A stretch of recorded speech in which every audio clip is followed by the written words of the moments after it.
આણંદની general હોસ્પિટલમાં ઉંદરાથી દર્દીઓ પરેશાન છે। જ્યાં આણંદ જનરલ હોસ્પિટલનું વ્યવસ્થાપન ખાડે ગયું કે જ્યાં જનરલ હોસ્પિટલના પુરુષ વોર્ડમાં દર્દીનો પગ ઉંદરે કોતર્યો કે જ્યાં જનરલ હોસ્પિટલમાં દર્દીઓને ઉંદરથી બચવા કરવો પડે છે રાતનો ઉજાગરો। હમણાં જ મને ખબર પડી કે અમારે ત્યાં દાખલ દર્દી છે ભાઈલાલભાઈ, તેમને રાત્રે ઉંદર કરડી ગયું છે।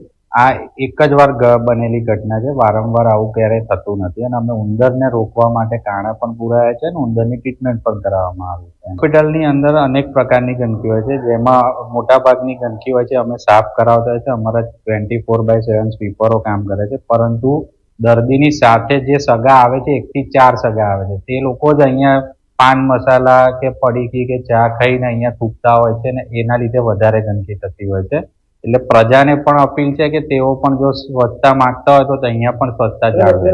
જે દર્દીને ઉંદર કરડ્યું છે એની ટ્રીટમેન્ટ કરવામાં આવી છે અને જે લોકોનું અમારી માટે ધ્યાન દોર્યું છે ઉંદરો માટે, એના માટે અત્યારે ફરી પગલાં લેવામાં આવશે। એકચ્યુઅલી ઉંદર છે એ રાતે કરડતું હોય છે। રાતના સમયમાં ઘણીવાર ઉંદર કરડે તો દર્દીને ખબર નથી પડતી હોતી, તેમાં પેઇન પણ થતી નથી। જ્યારે સવારે જે ઉઠે ત્યારે જ એમને ખબર પડે કે મને ઉંદર કરડ્યું છે, એટલે એમાં સ્ટાફને કદાચ ખબર પડી હોત તે વખતે ભગાડ્યા હોત।